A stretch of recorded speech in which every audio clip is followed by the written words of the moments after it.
ஒவ்வொரு அனிவர்சரிக்கும் கிஃப்ட் பண்ண ஜுவல்ஸோட ரெடி ஆயிட்டேன். பட் இன்னைக்கு எப்பவுமே நம்பிக்கையான கிருஷ்ணிகா ஜுவல்லர்ஸின் new design. Happy anniversary love. Krishnika jewellers, Ealing Road, Wembley. Trusted for generation.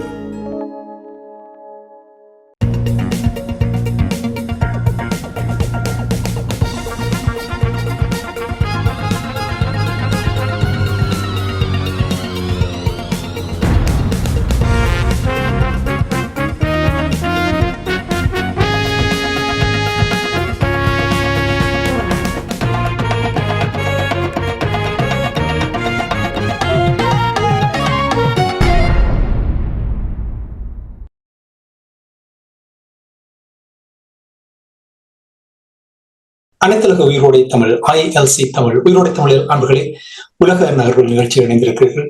உலக நகர்வுகள் நிகழ்ச்சியில் எங்களோட பிரித்தானியாவிலிருந்து போரியல் ஆய்வாளர் அரசு அவர்கள் இணைகின்றார். வணக்கம் அரசு அவர்களே. வணக்கம். நான் அனைத்துலக உயிரோடை தமிழ் உறவுகளுக்கு அன்பிலிருந்து வணக்கம். உங்களுக்கு வணக்கத்தை தெரிவித்துக் கொண்டு இன்றைய நிகழ்ச்சியில் நாங்கள் கம்போடியா தாய்லாந்து எல்லையில் நடந்த இராணுவ மோதல்களில் 12 பேர் பலியாகி இருப்பதான செய்திகள் வருகின்றது. இது தொடர்பாக பார்ப்போம். கூறுங்கள், கம்போடியா தாய்லாந்து எல்லை பகுதியில் என்ன பிரச்சனை என்றதை கூறுங்கள். இப்பொழுது நடந்ததற்கு என்ன காரணம் என்றதையும் கூறுங்கள். இந்த கம்போடியாவுக்கும் தாய்லாந்துக்கும் இடையிலான பிரச்சனை கிட்டத்தட்ட 1000 வருடங்களுக்கு முற்பட்ட பிரியா விகோர் என்ற ஒரு ஆலயம், இந்து ஆலயம் தொடர்பானது.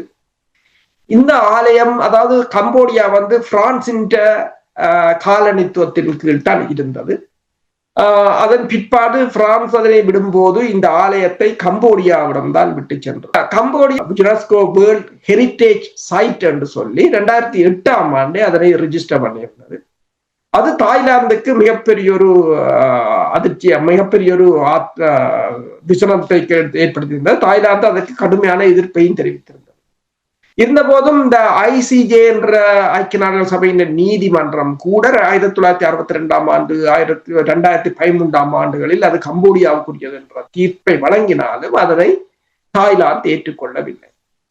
அப்ப இரு நாடுகளுக்கும் இடையிலான ஒரு முருகல், எல்லைகளில் ஒரு முருகல் நிலை இருக்கின்றன. ஆனால் இரு நாடுகளின் எல்லைகளை நீங்கள் பார்த்தீர்கள் சொன்னால் கிட்டத்தட்ட 817 கிலோமீட்டர், கிட்டத்தட்ட 508 மைல்கள் நீளமான எல்லை. இந்த எல்லையில் தற்போது மோதல்கள் இடம்பெற்றிருக்கின்றன. 2011ஆம் ஆண்டும் ஒரு மோதல் இடம்பெற்றிருந்தால் அதில் கிட்டத்தட்ட 20 பேருக்கும் மேற்பட்டவர்கள் இறந்திருந்தார்கள். அண்மையில் கூட, அதாவது இந்த மே மாதம் கூட 2 நாடுகளுக்கும் அந்த எல்லையை மூடியிருந்தார்கள். அமெரிக்கா கூட எச்சரிக்கை விட்டிருந்தது, தங்கள் மக்களுக்கு இந்த பிரச்சனைக்குரிய பிரதேசங்களுக்கு செல்ல வேண்டாம் என்றெல்லாம் பயண எச்சரிக்கை கொடுத்திருந்தது. இப்போது இந்த வியாழக்கிழமை காலை மோதல்கள் வெடித்திருக்கின்றன. தாய்லாந்து கூறுகிறது கம்போடியா தான் முதலில் தாக்கியதாகவும், அந்த எல்லை பகுதியில் அனைத்துலக சட்டங்களை மீறி மிதிவடிகளை விதைத்ததாகவும், அதில் சிக்கி தாய்லாந்து படையினர் காலை இழந்ததாகவும் கூறுகிறது. கம்போடியா கிட்டத்தட்ட BM-21 கிராண்ட் என்று சொல்கின்ற மல்டி பேரல் ராக்கெட் லான்ச்சர், அதனால் கிட்டத்தட்ட 122 மில்லிமீட்டர் MBR என்று சொன்னது, அதனால் தாக்கி இருக்கிறது.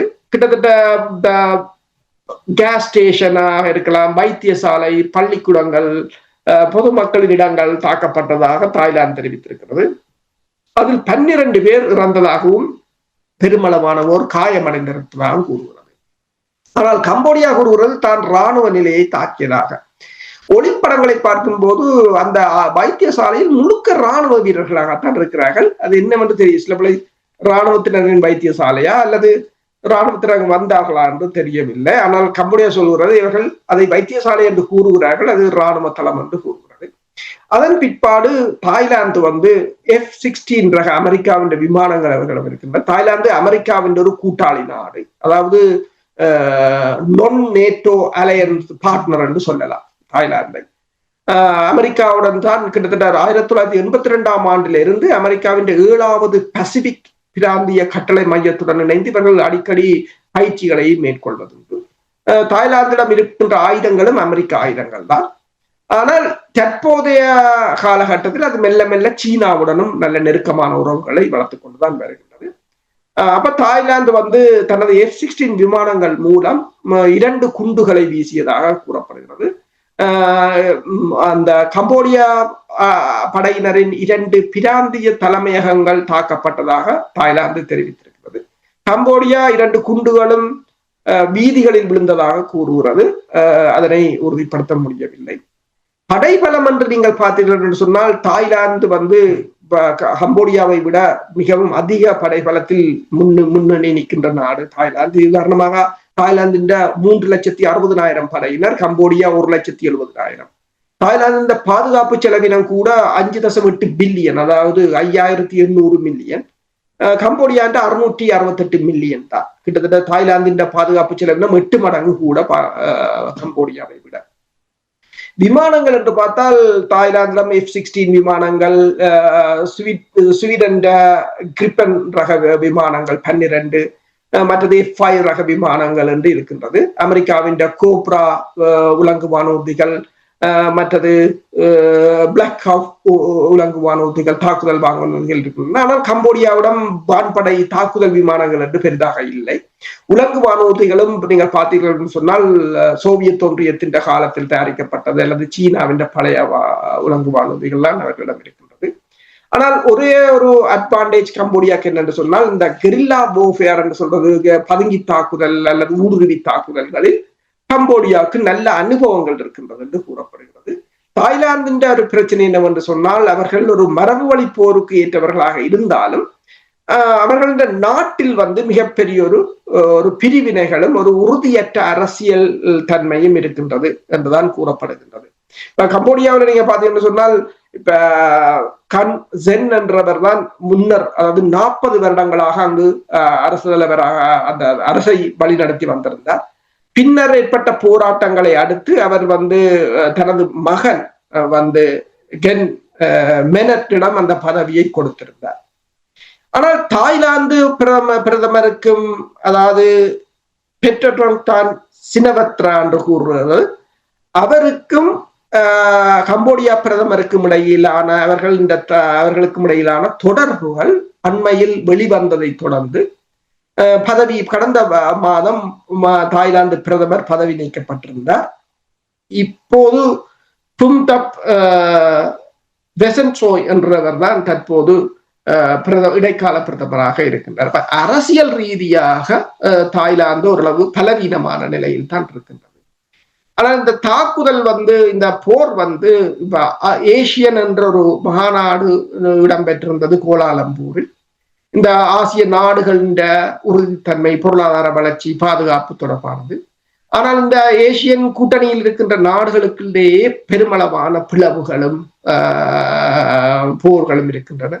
அதிலும் நீங்கள் குறிப்பாக பார்த்தீங்கன்னா சொன்னால், இப்போது இந்த தாய்லாந்து, கம்போடியா, மியான்மர் போன்ற நாடுகளுக்கு இடையிலான போர் வந்து இந்த ஏசியன் கூட்டணியை பலவீனப்படுத்தலாம் என்ற ஒரு கருத்துக்களும் இருக்கின்றன. அப்ப இதிலும் வந்து அமெரிக்கா உள் நுழையுமாக இருந்தது. அமெரிக்காவுக்கு ஒரு சந்தர்ப்பமாகவும் பார்க்கப்படுகிறது. அமெரிக்கா இதற்குள் உள்நுழைந்தால் அமெரிக்கா இதில் தாய்லாந்தை ஒரு தளத்தை அமைப்பதற்கு அதைத்தான் கேட்க வந்தேன். அதாவது 2 நாட்டுக்கிடையில் போர் நடந்தால் நிச்சயமாக வல்லரசுகள் நிச்சயமாக இதற்கு ஈடுபட்டிருப்பார்கள். அது யார் யார் என்று கேட்க வந்தேன். அமெரிக்கா என்று கூறுகிறார். மற்றது சைனா வந்து கம்போடியாவுடன் இப்ப அண்மை காலமாக தனது உறவுகளை வளர்த்துக் கொண்டிருக்கின்றது. ஆனால் சைனா வந்து 2 நாடுகளுடனும் உறவுகளை வைத்துக் கொண்டிருக்கிறது. இருந்த போதும் அமெரிக்கா அதனை பிரித்தாளத்தான் யோசிக்கும். நான் சொன்ன பிலிப்பைன்ஸில் ஒரு தளத்தை அமைத்து பிலிப்பைன்ஸை தனது கட்டுப்பாட்டுக்கு எடுத்தது போல தாய்லாந்தையும் தனக்கு எடுப்பதால் இது சீனாவை சுற்றி வளைக்கும் ஒரு நடவடிக்கையாகத்தான் பார்க்கப்படும். ஆனால் பிரச்சனை என்ன வந்து சொன்னால், இது வந்து இப்ப தாய்லாந்தும் மேலும் ஒரு உக்ரைனாக மாறக்கூடிய ஒரு நிலையாகத்தான் இருக்கலாம். தாய்லாந்துக்கும் தெரியும் ஓரளவு. இப்ப இது எவ்வாறு இந்த போர் வந்து எவ்வாறு போகிறது என்ற ஒரு சிக்கலும் இருக்கின்றது. இப்போது முடிவடையுமா அல்லது இது மேலும் போகுமா என்று சொன்னால், இப்போது போர்கள் மெல்ல மெல்ல விரிவடைந்து கொண்டு வருகிறது.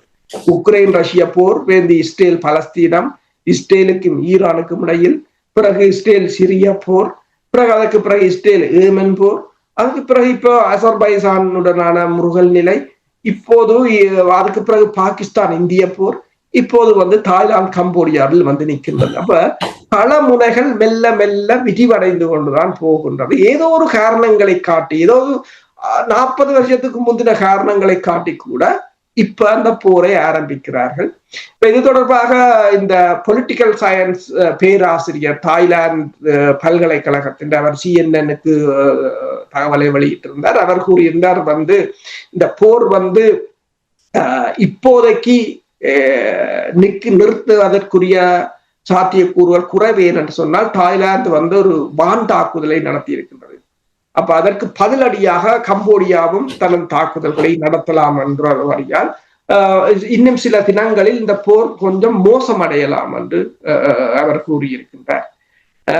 என்னென்று சொன்னால் இப்ப தாய்லாந்து அந்த கம்போடியாவின் முன்னாள் பிரதமர் அல்லது அரசு தலைவர் என்று நினைக்கிறேன், அவர் கென் சென் அவர் கூறியிருக்கின்றார், தங்களிடம் இருக்கிற ஒரே தெரிவு திருப்பி தாக்குவதுதான். என்னென்னு சொன்னால் தாய்லாந்து தான் இந்த தாக்குதலை ஆரம்பித்தது.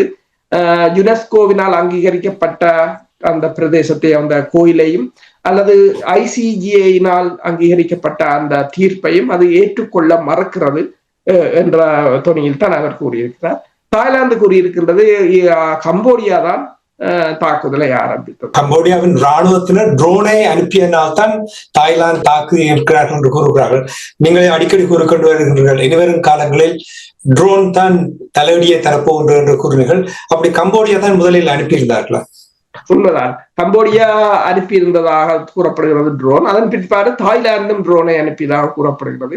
உங்களுக்கு தெரியும், இனி ட்ரோன் கம்போடியாவுடன் வான்படை இல்லாது விட்டாலும் கம்போடியாவிடம் ட்ரோன்கள் இருக்குமாக இருந்தால் கதை முடிந்தது. அதான் பிரச்சனை. என்று சொன்னால் தாய்லாந்தை பொறுத்தவரையில் பெருமளவில் சுற்றுலா பயணிகள் சுற்றுலாத்துறையைத்தான் நம்பி இருக்கின்றது. அதன் பொருளாதாரம் எல்லாத்தின் பொருளாதாரமும் இப்போது பாதாளத்துக்குள் போகக்கூடிய ஒரு நிலையாகத்தான் இருக்கிறது. கம்போடியாவுக்கும் அதே நிலைமைதான், தாய்லாந்துக்கும் அதே நிலைமைதான், அதை ஒட்டி இருக்கின்ற ஆசிய நாடுகளுக்கும் அவ்வாறான ஒரு நிலைமையாகத்தான் இருக்க போகிறது. ஏற்கனவே இருக்கின்ற இந்த பொருளாதார பிரச்சனைகளுக்குள் இவ்வாறு அடுத்த மோதல்களும் ஆரம்பித்தால் அது இப்ப சப்ளை லைனாக இருக்கலாம், பொருட்கள் விநியோகங்களாக இருக்கலாம், பொருளாதார பல வழிகளில் கடுமையான பாதிப்பை ஏற்படுத்தும். அது மட்டுமல்லாது இந்த ஏசியன் என்ற அந்த கூட்டமைப்புக்கும் இது ஒரு பலவீனத்தை கொடுக்கலாம் என்று கூறப்படுகிறது. அது பலவீனத்தை கொடுக்கும். இனி அமெரிக்காவுக்கு ஒரு போர் முடிவுக்கு வந்தால் இன்னொரு போர் ஆரம்பித்தால் தான் படைக்கலன்களை, ஆயுதங்களை விற்பனை செய்யலாம். எனவே அவர்கள் எங்கெல்லாம் குழப்பங்களை ஏற்படுத்தலாமோ அதை துல்லியமாக செயற்படுத்திக் கொண்டிருக்கிறார்கள் என்று கூறிக்கொண்டு, நிச்சயமாக இந்த போர் தாய்லாந்து கம்போடியாவுக்கு இடையிலான போர் விரிவடைந்தால் நிச்சயமாக மேலதிக தகவலோடு இணைந்து கொள்வோம் என்று கூறிக்கொண்டு இன்றைய நிகழ்ச்சியில் இணைந்து கலந்து சிறப்பித்தமைக்காக அன்பர்கள் சார்பாக நன்றி கூறிக்கொண்டு மீண்டும் இன்னும் ஒரு நிகழ்ச்சியில் இணைந்திருப்போம். அதுவரைக்கும் நன்றி, வணக்கம். மருசோகனை நன்றி. எமது பார்வையாளர்களுக்கு வணக்கம். மக்களின் குரலாய் ஓங்கி ஒலிக்கும் இலக்கு மின்னிதழ் மற்றும் உயிரோடை தமிழ் வானொலி ஆகிய இவ்விரு ஊடகங்களும் உங்களைப் போன்ற எமது நேயர்கள், நண்பர்களின் ஆதரவிலேயே இயங்கி வருகின்றன.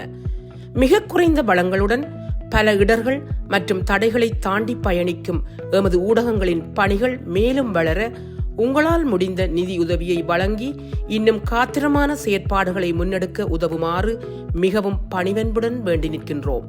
உங்கள் பங்களிப்பு உங்களின் உரிமை குரலாய் ஓங்கி ஒலிக்கும். நன்றி.